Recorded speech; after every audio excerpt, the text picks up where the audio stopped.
हरे कृष्णा। आज चर्चा करने का प्रयास करेंगे 15वें अध्याय के 17वें नंबर श्लोक को। ठीक है, तो हम लोग श्लोक पढ़ते हैं। उत्तमः पुरुषस्त्वन्यः परमात्मेति उदाहृताः यो लोकत्रयम् आविश्य बिभर्ति अव्ययीश्वराः। उत्तमः पुरुषस्त्वन्यः परमात्मेति उदाहृताः यो यो लोकत्रयम् आविश्य बिभर्ति अव्ययीश्वरः। उत्तमः पुरुषस्त्वन्यः परमात्मेति उदाहृताः यो लोकत्रयमाविश्य बिभर्ति अव्ययीश्वराः। तो हम लोगों ने कल देखा था, पहले हम लोगों ने देखा था कि 15वें अध्याय के 15वें श्लोक में भगवान ने ये कहा था कि मैंने वेदांत का ज्ञान दिया है जीवों की मुक्ति के लिए। फिर 16वें अध्याय माफ कीजिएगा, 16, 17 और 18 ये वर्णन है कि वेदांत सूत्र का ज्ञान है क्या, मतलब वेदांत सूत्र का भगवान ने सार बताया। हम लोगों ने कल देखा था कि वेदांत सूत्र के 3 विषय हैं: बद्ध जीवात्मा, नित्य मुक्त जीवात्मा और भगवान श्री कृष्ण। तो अब इस श्लोक में 17वें श्लोक में भगवान भगवान के बारे में बता रहे हैं, मतलब भगवान कृष्ण अपने बारे में बताएंगे। ठीक है, देखिए 3 विषय थे: मुक्त जीव, बद्ध जीव और भगवान श्री कृष्ण। तो 16वें श्लोक में भगवान ने बद्ध जीव और नित्य मुक्त जीव का वर्णन कर दिया है। अब इस श्लोक में भगवान अपने बारे में बता रहे हैं। ठीक है, तो श्लोकों का संस्कृत देखिए। उत्तमः पुरुष अस्तु अन्यः। तू मतलब लेकिन, लेकिन मतलब क्या है देखिए। उत्तमः पुरुषस्तु अन्यः, लेकिन इन दोनों से भी एक उत्तम पुरुष है। ठीक है, पुरुष एक वचन में है, तो भगवान कह रहे हैं उत्तमः पुरुषस्तु अन्यः। तू मतलब लेकिन इनसे भी उत्तम एक पुरुष है। किन दोनों से भाई? किन से? क्षर और अक्षर जीवों से उत्तम एक पुरुष है। ठीक है, अच्छा पुरुष तो है पर उनका नाम तो बताओ, क्या बोलते हैं उसको? परमात्मेति उदाहृतः। उदाहृत मतलब होता है बोलना, या उनको कहा जाता है परमात्मेति इति उदाहृता, उनको परमात्मा कहा जाता है। मैं फिर कर रहा हूं, इन दोनों से उत्तम एक पुरुष है। किन दोनों से? क्षर और अक्षर जीवों से एक उत्तम पुरुष है, उनको परमात्मा कहा जाता है। करते क्या है? यो, यो मतलब जो, लोक त्रयम आविश्य, वो तीनों लोकों में प्रवेश करते हैं। आविश्य मतलब होता है प्रवेश करना, वो तीनों लोकों में प्रवेश करते हैं। प्रवेश करके फिर क्या करते हैं? विभर्ती, इस पूरे जगत का, इन तीनों लोकों का पालन करते हैं। और कैसे कर रहे हैं पालन, ये बात हम लोग पहले पढ़ चुके हैं। भगवान श्री कृष्ण ने बताया था कि सूर्य का तेज मुझसे आता है, चंद्रमा की रोशनी मुझसे आती है, मैं ही पूरे जगत को धारण कर रखा हूँ। पृथ्वी जो अपने ऑर्बिट में है वो मेरी शक्ति की वजह से है, मैं ही खाने को पचाता हूँ। इस प्रकार से भगवान ने अपने बारे में बताया है कि कैसे वो इस जगत का पालन करते हैं।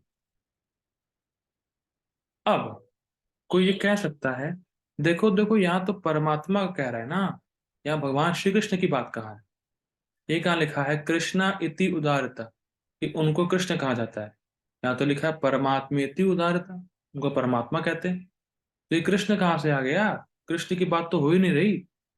लेकिन इसको हम लोग जानते हैं, 15वें श्लोक से हमें इसको लिंक करना पड़ेगा। भगवान ने 15वें श्लोक में कहा था, सर्वस्य चा अहम यदि सन्निविष्टो मत्ता स्मृति ज्ञानम अपोहनम च, मैं ही सबके हृदय में हूँ।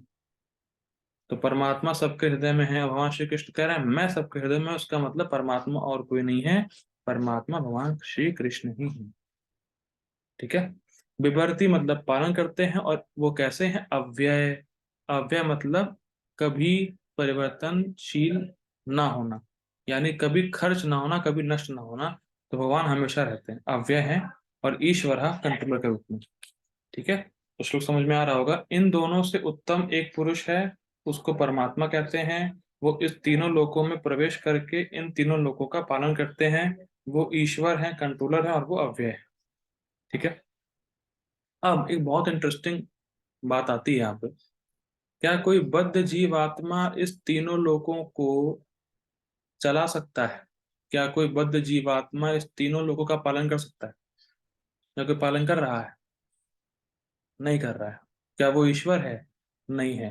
तो यानी इन गुणों से सारे बद्ध जीव आउट हो गए।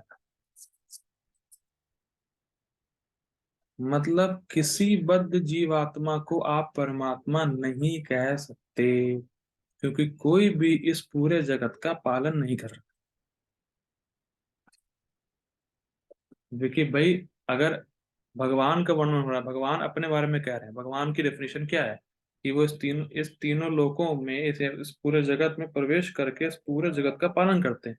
तो कोई बद्ध जीवात्मा इस पूरे जगत का पालन नहीं कर रहा है, तो कोई बद्ध जीवात्मा परमात्मा भगवान नहीं हो सकता है।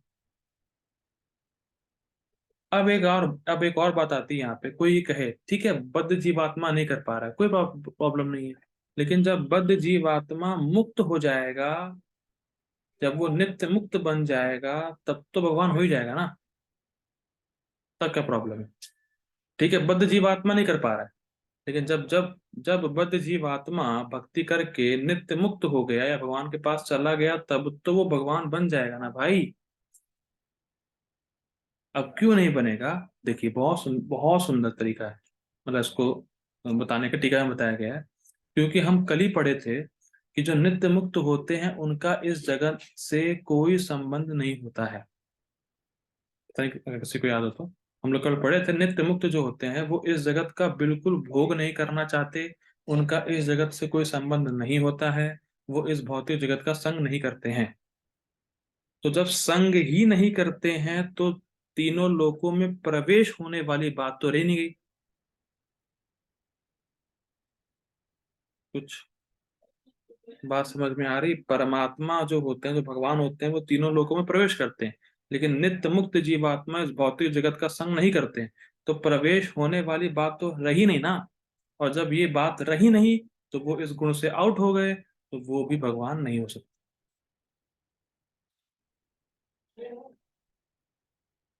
ठीक है। तो चाहे बद्ध जीव हो, चाहे नित्य मुक्त, दोनों ही भगवान नहीं है। ठीक है, इसीलिए कहा जा रहा है तू उत्तम पुरुषस्तु अन्य। इन दोनों से उत्तम एक पुरुष है, भगवान श्री कृष्ण। ठीक। रूपा जी का अनुवाद देखिए। इन दोनों के अतिरिक्त एक परम पुरुष परमात्मा है, और कौन है वो? कृष्ण, जो साक्षात अविनाशी है और जो तीनों लोकों में प्रवेश करके उनका पालन कर रहा है।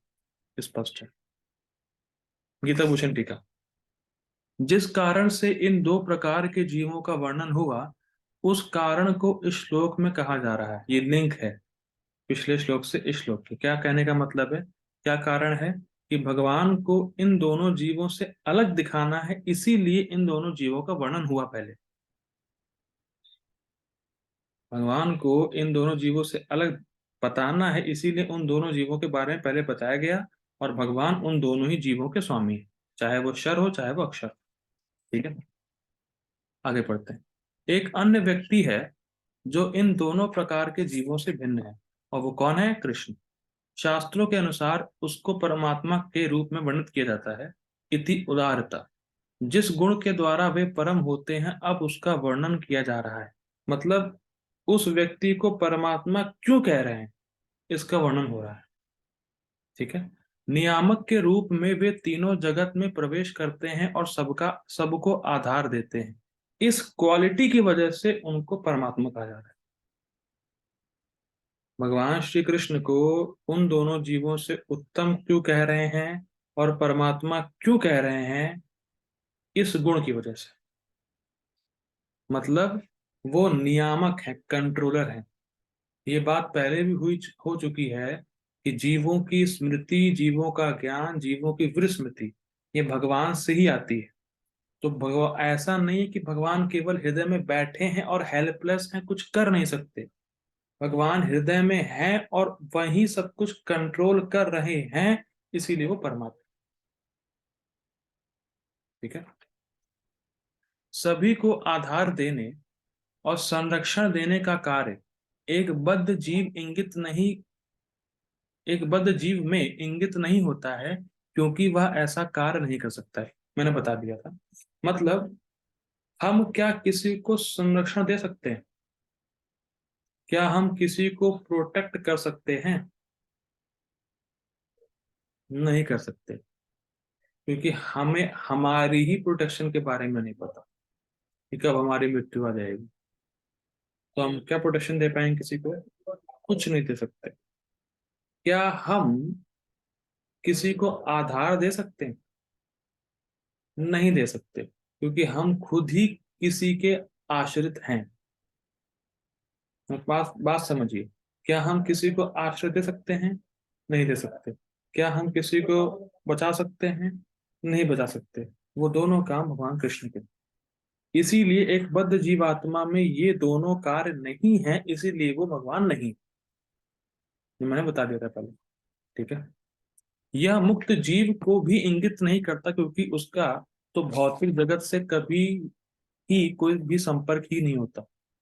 अब अगर नित्य मुक्त हो भी गया, मान लीजिए किसी को संरक्षण दे भी पा रहा है, कुछ कर भी पा रहा है, लेकिन वो इस जगत में प्रवेश ही नहीं करते नित्य मुक्त जीव, तो वो क्वालिटी भी भगवान की उसमें नहीं, तो वो भी मुक्त जीव, नित्य मुक्त भी भगवान नहीं हो सकता। ठीक है, आगे बढ़ते हैं। तात्पर्य देखें। इस श्लोक का भाव कठोपनिषद तथा चतुर्थ में अत्यंत सुंदर ढंग से व्यक्त हुआ है। ठीक है। वहां यह कहा गया है कि असंख्य जीवों के नियंता, जिनमें से कुछ बद्ध हैं और कुछ मुक्त हैं, एक परम पुरुष हैं जो परमात्मा है, मतलब कृष्ण। उपनिषद का श्लोक इस प्रकार है। नित्यो नित्यानाम चेतनश्चेतनानाम एको यो बहुनाम यो विदधाति कामान। ये पूरा श्लोक है। नित्यो नित्यानाम, बहुत सारे नित्यों में वो एक नित्य है। चेतनस चेतना नाम, बहुत सारे चेतना वाले जीवों में वो एक चेतन है, मतलब भगवान कृष्ण पूर्ण चेतन है, पूर्ण ज्ञान से युक्त है। एको यो बहुनाम, यो विदधाति कामान, और बहुत सारे जीवों की इच्छा को वो अकेले ही पूरी करता है। और चाहे वो भोग की इच्छा हो, चाहे मुक्ति की इच्छा हो। ठीक है। बहुत सारे नित्यों में वो एक नित्य है जो सुप्रीम है। बहुत सारे चेतन व्यक्तियों में वो सर्वश्रेष्ठ व्यक्ति हैं जो चेतन चेतना से युक्त हैं। और वही सभी जीवों की इच्छाओं को अकेले पूरी करने वाले हैं, चाहे वो भोग की इच्छा हो, चाहे मुक्ति की इच्छा हो। इसीलिए बोला जा रहा है कि उन दोनों पुरुषों से श्रेष्ठ है। ठीक है। सारांश यह है कि बद्ध तथा मुक्त दोनों प्रकार के जीवों में से एक परम पुरुष भगवान है।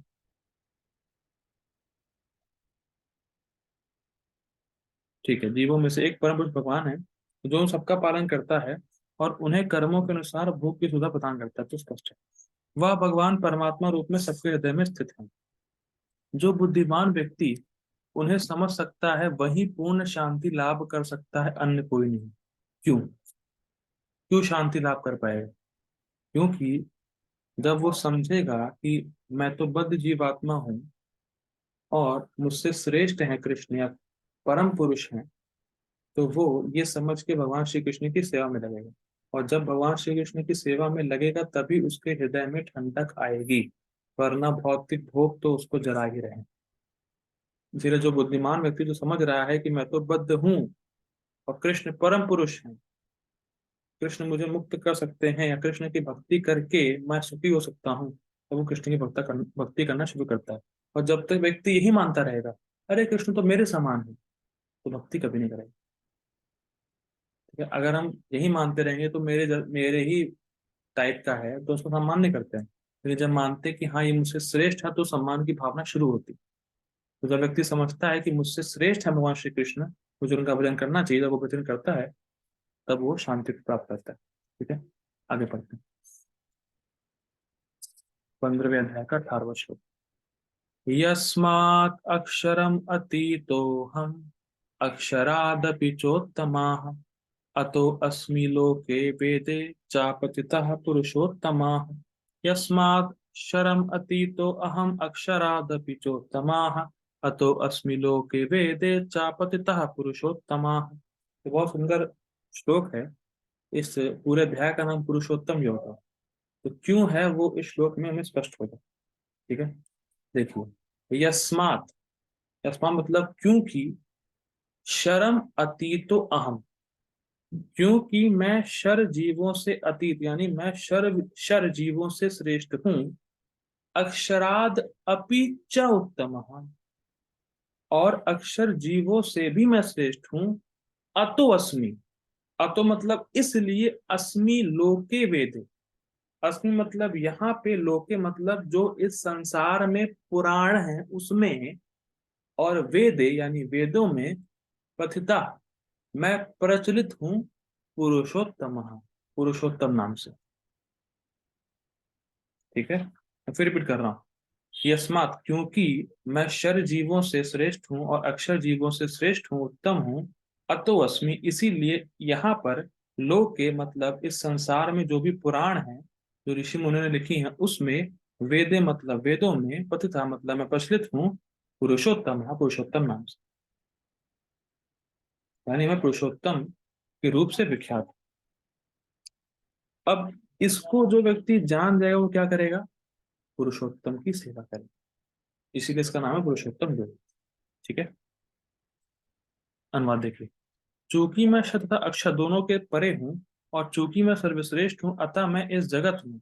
इस जगत में का अर्थ ये है, इस जगत के पुराणों में, तो इस संसार में, जगत में जो पुराण है, जो स्मृति शास्त्र है उसमें, टीका में आएगा, तथा वेदों में परम पुरुष के रूप में विख्यात हूँ। ठीक है, गीता भूषण टीका देखिए। पुरुषोत्तम शब्द की व्याख्या करते हुए भगवान अपने स्वभाव का वर्णन कर रहे हैं। क्या भगवान का स्वभाव है? भगवान का स्वभाव है कि वो बद्ध जीव और नित्य मुक्त जीवों से श्रेष्ठ है। तो पुरुषोत्तम शब्द जहां भी आएगा तो पुरुषोत्तम शब्द का आपको अर्थ ये समझना है, वो पुरुष जो उत्तम है। किससे उत्तम है? बद्ध जीवों से और नित्य मुक्त जीवों से, ये अर्थ है पुरुषोत्तम। ठीक, आगे पढ़ते हैं। उत्तम अर्थात उत्कृष्टम, लोके अर्थात वह शास्त्र जो मनुष्यों के द्वारा रचित है, स्मृति ग्रंथ। लोक अर्थात जो वेदों के अर्थ का प्रकाशन करता है। इसको समझिए। देखिए, एक बात समझने वाली है, कई बार लोग बोलते हैं कि हम पुराणों को नहीं मानते, हम तो केवल वेद मानते। तो भाई, तो अगर तुम केवल वेद मानते हो तो भगवान कह रहे हैं कि मैं वेदों में भी विख्यात हूँ पुरुषोत्तम नाम से। भाई, अगर आप कह रहे हैं चलो पुराण नहीं मानते, ठीक है, पुराण प्रमाणिक है, तुम नहीं मानते कोई बात नहीं, लेकिन भगवान ये भी कह रहे हैं कि वेदों में भी मेरा वर्णन है, और वेदों में भी मेरा इसी प्रकार से वर्णन है कि मैं पुरुषोत्तम हूं। और पुराण क्यों प्रामाणिक है? क्योंकि वो वेद की शिक्षा को ही प्रकाशमान करने वाली, या वेद की शिक्षा को ही प्रकाशन देने वाली। जैसे मैंने उसको पहले ही बताया है, जैसे अगर आप केवल इस श्लोक को पढ़ेंगे तो कुछ समझेंगे नहीं, लेकिन जैसे, अच्छा, इसको और सिंपल बनाते हैं। जैसे अगर हम प्रभुपाद जी का परपट पढ़ेंगे तो कुछ समझेंगे नहीं ज्यादा, क्योंकि अगर हम गीता भूषण टीका पढ़ के प्रभुपाद जी का परपट पढ़ते हैं तो और समझ में आता है। तो बेसिकली हम ये समझ सकते हैं कि प्रभुपाद जी के परपट को गीता भूषण टीका आलोक प्रदान करती है। मैं फिर रिपीट कर रहा हूँ, प्रभुपाद जी के परपट को गीता भूषण टीका आलोक प्रदान करती, मतलब और अच्छे से प्रकाशित करती हमारे सामने कि है क्या चीज। तो उसी तरीके से जो श्रुति शास्त्र हैं, जो वेद हैं, वो इतने रहस्यमयी है कि व्यक्ति हर कोई नहीं समझ सकता है।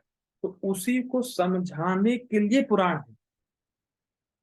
वेद की शिक्षाओं को सिंप्लीफाई किया गया है पुराणों में, और वो और किसी ने नहीं किया है, वेद व्यास जी ने ही किया है। ठीक है, इसलिए यहाँ पे लिया जा रहा है लोक अर्थात जो वेदों के अर्थ का प्रकाशन करता है। मतलब ऐसे जो पुराण होती हैं वो वेदों के अर्थ को और सिंप्लीफाई करके बताती हैं। इसीलिए यहाँ पे लोके का अर्थ है इस संसार के पुराणों में, और लोके शब्द 15वें अध्याय के 16वें श्लोक में भी आया था, कल। तो वहां भी लोके का अर्थ था इस संसार के पुराणों में। क्या आज भी यही आ रहा है। भगवान का गुणगान स्मृति ग्रंथों व वेदों में हुआ है, मतलब स्मृति ग्रंथ मतलब पुराण, और वेदे मतलब वेद। ठीक है। वेद में कहा गया है, ये मत समझिएगा कि ये मैं अपने मन से बोल रहा हूँ। प्रभुपाद जी अपने परपोट में इस अर्थ को लेंगे और अब आपको दिखेगा। ठीक है। वेद में यह कहा गया है, तावद एष संप्रसादो अस्माच छरिरात समुत्थाय परम ज्योति रूपम संपद्य स्वेन रूपेणाभिनिष्पद्यते स उत्तमः। शरीर से निकलकर परम आत्मा का प्रवेश निराकार ब्रह्म ज्योति में होता है, तब वे अपने इस आध्यात्मिक स्वरूप में बने रहते हैं। यह परम आत्मा ही परम पुरुष कहलाता है। तो बेसिकली ये कोट क्यों दिया जा रहा है? कोट इसलिए है कि उपनिषद का ये जो श्लोक है, ये भी भगवान, इसमें भी भगवान का वर्णन हुआ है। वेद तो है ही, ये दिखाया जा रहा है यहाँ पे कि जो उपनिषद भी हैं उनमें भी भगवान का वर्णन हुआ है, और भगवान का वर्णन परम पुरुष के रूप में ही हुआ है। ये दिखाने के लिए खाली कोट कर रहा है। ठीक है। इसका अर्थ यह हुआ कि परम पुरुष अपना आध्यात्मिक तेज प्रकट करते तथा प्रसारित करते रहते हैं, और यही चरम प्रकाश है। तो ये सब व्याख्या इसलिए हो रही है कि भगवान का वर्णन वेदों में है। ऊपर ये बात हुई, हाँ ये माफ कीजिएगा, ये वेद की बात हुई है कि भगवान का वर्णन वेद में। ठीक है। जो उपनिषद है मतलब भगवान की बात वेद में परम पुरुष के रूप में हुई। ठीक है। मैं फिर रिपीट कर रहा हूँ, शायद दिक्कत हो गई। दो चीजें श्लोक में कहा जा रहा है, लोके और वेदे। वेदों में भगवान का वर्णन परम पुरुष के रूप में हुआ है, तो ये उसका कोटेशन है जो आप देख रहे हैं। ठीक। अब बलदेव विद्याभूषण बता रहे हैं कि स्मृति ग्रंथों में भी ऐसा ही है। देखिए, मतलब पुराणों में भी इसी प्रकार से वर्णन है कि भगवान को परम पुरुष बोला गया। देखिए, स्मृति ग्रंथों में भी परम पुरुष का गुणगान इस प्रकार है, तैर विज्ञापित कार्यस्तु भगवान पुरुषोत्तम अवतीर्णो महायोगी सत्यवत्याम पराशरात। वे परम भगवान पराशर ऋषि के द्वारा सत्यवती के घर में प्रकट हुए। स्कंद पुराण। मतलब यहाँ भी बोला जा रहा है कि जो पुरुषोत्तम मतलब जो भगवान हैं, वो व्यासदेव के रूप में प्रकट हुए, और उन्होंने ही सारे पुराण लिखे। तो ये मत सोचिए पुराण अप्रामाणिक है, नहीं, पुराण भी उतना ही प्रामाणिक है जितनी वेद, क्योंकि पुराण की रचना भी स्वयं भगवान ने की। ठीक है। तो तात्पर्य देखिए गोपाल जी का, भगवान कृष्ण से बढ़कर कोई नहीं है।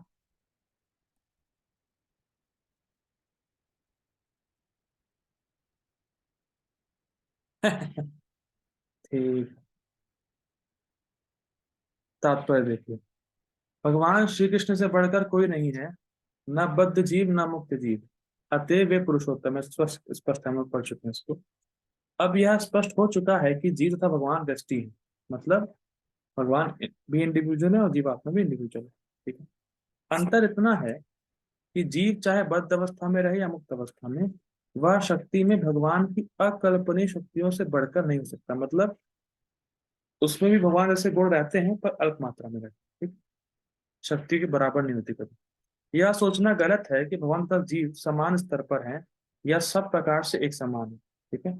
इनके व्यक्तित्वों में सदैव श्रेष्ठ तथा नम्रता बनी रहती है। मतलब एक मास्टर है, एक सर्वेंट है। ठीक है। उत्तम शब्द अत्यंत सार्थक है, भगवान से बढ़कर कोई नहीं, तुम जानते हैं।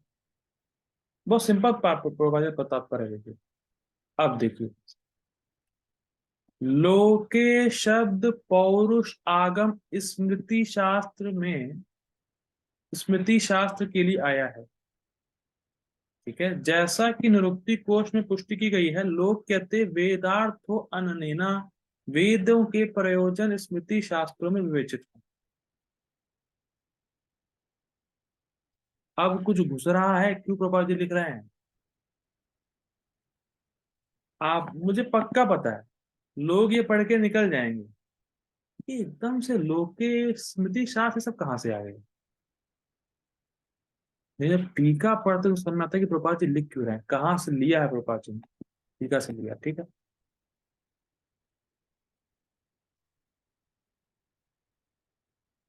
ठीक है। लोके का अर्थ हम लोगों ने देखा था, संसार में मतलब संसार में जो पुराने हैं उसमें भगवान के अंतर में परमात्मा स्वरूप का भी वेदों में वर्णन हुआ है।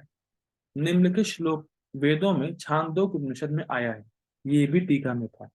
तावदेश संप्रसादो अस्मात् शरीरात् शरीरत् शरीरात् समुत्थाय परम ज्योति रूपम संपद्य स्वेन रूपेण अभिनिष्पद्यते स उत्तमः पुरुषः। शरीर से निकलकर परमात्मा का प्रवेश निराकार ब्रह्म ज्योति में होता है, तब वे अपने सदात्मिक स्वरूप में बने रहते हैं। ठीक है, यह परम आत्मा ही परम पुरुष कहलाता है। ये टीका में देख ले रहे हो, जरा व्याख्या नहीं करो, टीका में हम लोग पढ़ चुके हैं। इसका अर्थ यह हुआ कि परम पुरुष अपना आध्यात्मिक तेज प्रकट करते तथा प्रसारित करते रहते हैं, और यही चरम प्रकाश है। सेम टीका में ही लिखा हुआ है। उस परम पुरुष का एक स्वरूप है अंतर्यामी परमात्मा। अब एक क्विज, उस परम पुरुष का एक स्वरूप है अंतर्यामी परमात्मा, उस परमात्मा का नाम क्या है? क्या नाम है परमात्मा का? कृष्ण। आवाज नहीं आ रही मुझे, कम शायद। हाँ, कृष्ण है ना वो। ठीक है, हरे कृष्ण। ठीक है, ठीक है, सुन लिया मैंने। गलत। क्षीरोदक्ष है विष्णु, हाँ ठीक। इसीलिए मैंने पूछा था। ठीक, अरे वो कृष्ण ही है वैसे, क्षीरोदक्ष है विष्णु परमात्मा। ठीक, आगे पढ़ते हैं। भगवान सत्यवती तथा पराशर के पुत्र रूप में अवतार ग्रहण करके व्यास देव के रूप में वैदिक ज्ञान की व्याख्या करते हैं। ये भी टीका में देखो। जो टीका में देखा वहीं प्रभुपाद जी ने अपने परपोर्ट में लिखा, इसलिए समझाया मैंने कुछ नहीं। अब एक प्रश्न आया है कि ये क्या प्रश्न है, परमात्मा शरीर से क्यों निकलेंगे, शरीर से तो आत्मा निकलती है। ओके, मुझे पता है अपूर्व प्रभु जी, आप इसका आंसर दे सकते हैं। Please continue. एक सेकंड, मीटिंग